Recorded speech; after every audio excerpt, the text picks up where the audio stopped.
শুভ সকাল বন্ধুরা। কাপ্পুরানি কালকের আমাদের সাথে মশারির ভেতরে শুয়েছে। কালকেরে মশারি ফেলেছিলাম, অনেক দিন হলো মশারি ফেলিনি, কিন্তু বৃষ্টি হওয়ার কারণে একটু ঠান্ডা লাগছিল বলে আমি মশারি ফেলেছিলাম। আমি আর ছোটো মেয়ে শুই, কিন্তু আর একজনকে নিয়ে শুয়েছি, সেটা হলো কাপ্পুরানি।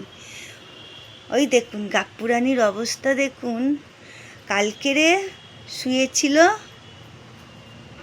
সারাদিন আমার সাথেই শুয়েছিল সারা রাত্রি। আজকেরও অবস্থা দেখুন, এই দেখুন, এই দেখুন।